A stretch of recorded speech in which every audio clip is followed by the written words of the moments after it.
I guess what variety are feeling right now? Relief, ready to get back to work, ready to get the new guys in here and get your stuff in? Obviously, when you can bring closure to a situation and move on, you feel good about that. And at the same time, you don't lose a player like Chris Paul and just say, let's move on.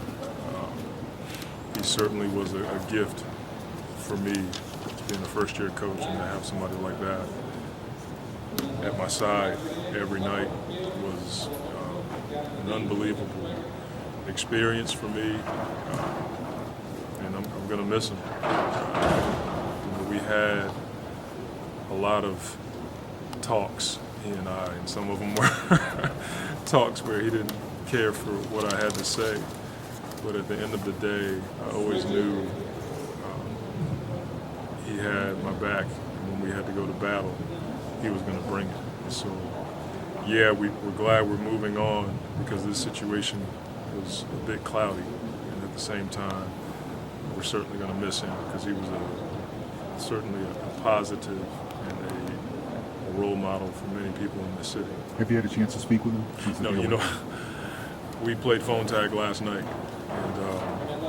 and I'm pretty sure I'll talk to him. We both have had a number of things to take care of since the trade, and he knows that he can call me no matter who's his coach and or who is his coach. And so, like I said, we're going to miss him, and at the same time, I'm glad that we're able to move on. It's the hard part of the business, isn't it? Yeah. For everybody involved, Yeah. for the guys coming in. Oh, yeah. I mean, when you lose a guy like that, you think of all the things that in a short period of time we went through a lot. And he was the story that sticks out in my head. Last year we were playing a game in Phoenix, and there was a guy on Phoenix's team that thought I was talking to him. And so he runs over like he wanted to swing on me. And he's yelling and cussing and going off. And Chris ran right in front of him and told him, if you got something to say, you say it to me. Don't you ever talk to my coach like that again. The dude just shrunk and he was done. And in the game, everything happens slowly. That was really slow. And I saw him, he looked like a bulldog, and he was about to take this kid out. And the kid, his eyes got real big, and Chris went right back to balling like nothing ever happened.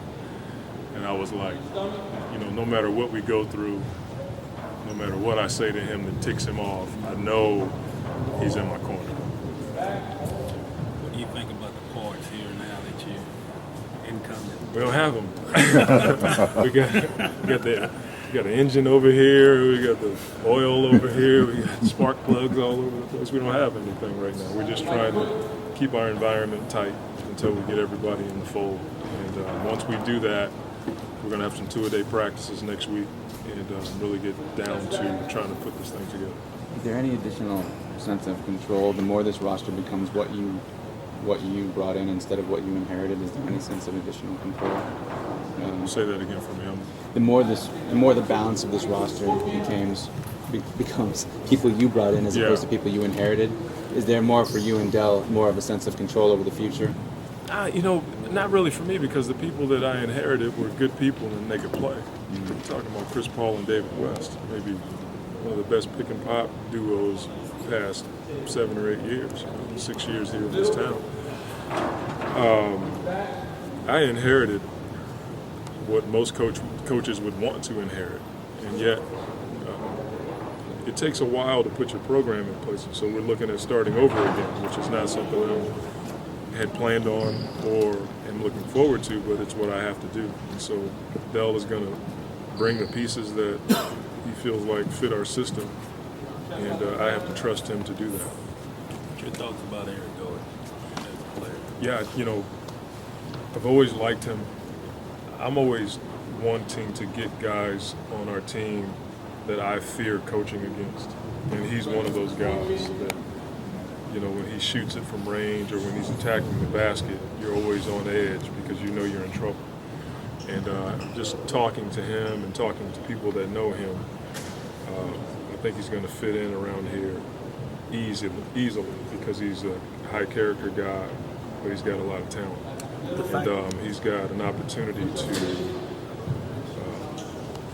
get better. I think that he still hasn't reached his ceiling yet. He's still got a ways to go. The fact that Jared's been a star in this league before puts you a little more at ease, knowing that he can kind of step into that spot if need be? Absolutely. I mean, that was the thing that made, if you're going to lose a guy like Chris Paul, you better have somebody else who can step in and run your team. And Jared, he's been a starter in this league. He knows the game. People don't realize how good he is. You know, when we had that last shot against the Lakers last year in Game 4,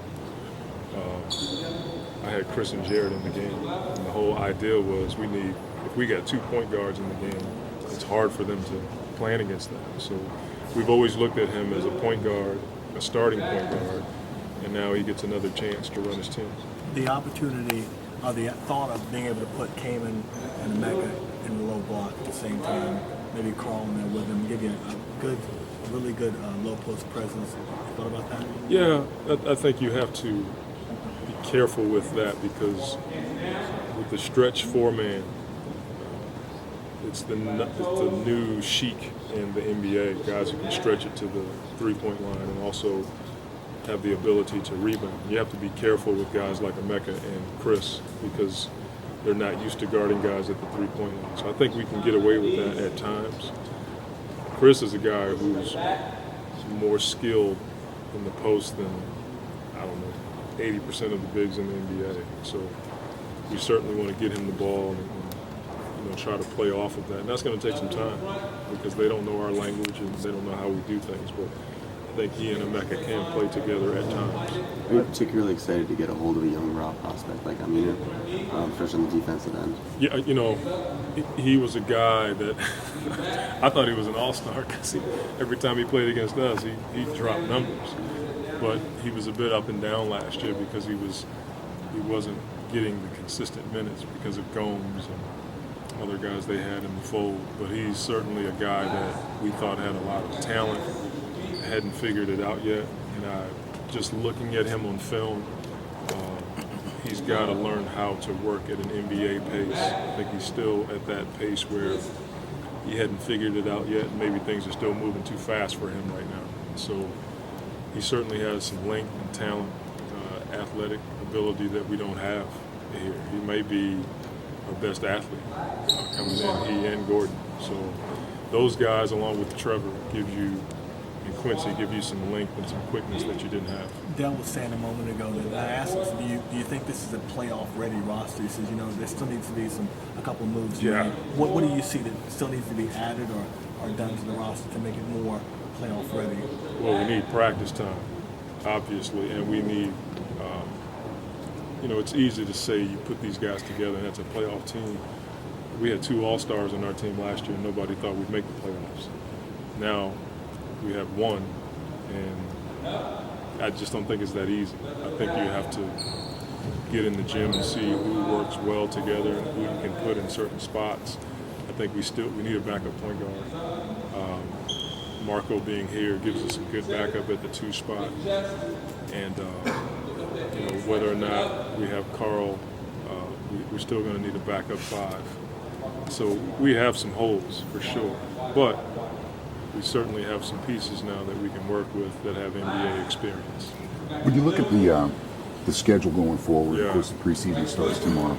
Regular season starts on the 26th. Yeah. How long do you think that the extended preseason, if you will, is going to carry over to the regular season? Yeah, it's a weird deal because I think the way that I'm trying to plan things out, we're going to have to add things on the fly.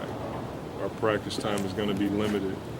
You're playing every other day for 4 months pretty much, and so you're not going to have time to come in here and practice for 2.5 hours.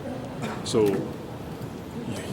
you may be in training camp mode mentally into February just because you're trying to make up for the month of October that you missed. We don't have that. And then you're trying to play games, you're making mistakes.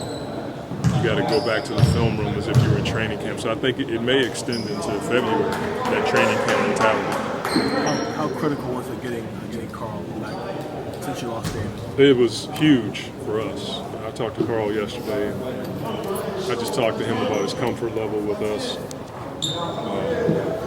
And I didn't shoot any mess with him. I told him, you know what to expect. You know I'm not going to pull any punches with you. I'm not going to, try to court you. You know what to expect. You know where you had your best run as a pro, and we need you. And so we're not a team that just kind of jumped on the radar and said, Carl, we want you. We wanted Carl from day one. So from that standpoint, I think it's important for us to keep guys that know what we do, especially when you're losing guys like Chris and David, Aaron, and guys like that who are good pros for us. Did you happen to see what happened to Brian Bush? Yeah, I was watching the scrimmage, and things happen so fast. Rarely are you looking down at somebody's feet when something like that happens. So I'll talk to Ish and see what the extent of his injury is. Thank you. Thanks, man. Yeah, thank you.